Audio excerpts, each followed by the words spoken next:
I'd like to pause to say that in this country it is the right of all Canadians to hold and discuss a wide range of beliefs. That is what makes our country great, and disagreement and debate are the signs of a healthy democracy. But what we are seeing here is not about disagreement and debate.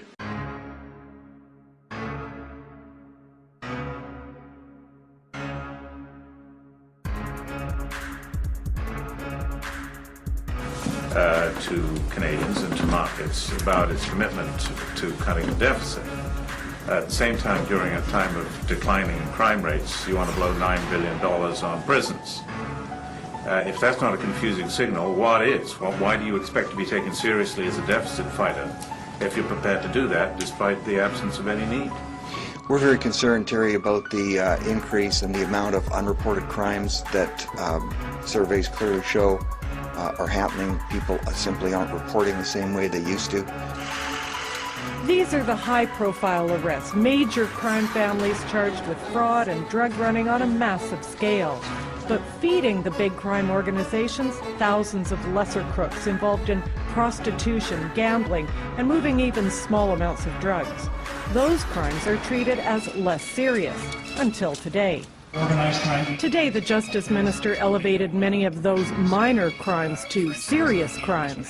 Such crimes are often considered signature activities of organized crime because of its long-standing involvement in and reliance upon these activities. Flanked by some of Canada's top cops, Nicholson said police and prosecutors will be given more freedom in how they investigate low-level criminals, if it might lead them to powerful gang leaders. L'outil pour associer. This will help us, says Quebec's provincial police chief. Connecting the little guy to the head of an organization will be easier now. For example, until now, police could not use wiretaps to investigate less serious crimes. Now they can, if they suspect a link to organized crime.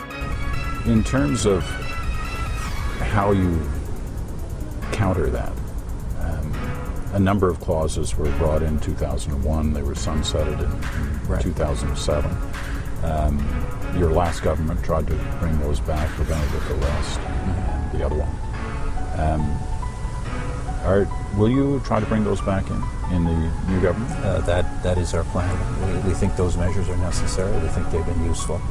And as you know, they're applied. They're applied rarely, but there are times when they're needed. He would lump them all together into a single bill, now referred to as lawful access. Bill C-50 will essentially allow authorities such as the police to intercept communications from internet service providers without obtaining a warrant.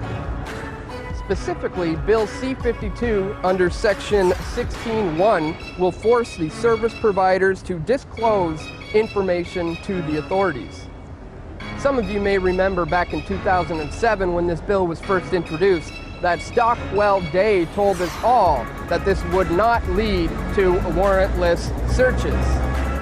Then just 2 years later, Peter Van Loan announced that this bill will be used to give the authorities the right to monitor your online activity without a warrant. And I say us, because as I have said before, a threat to the United States is a threat to Canada, to our trade, to our interests, to our values, to our common civilization.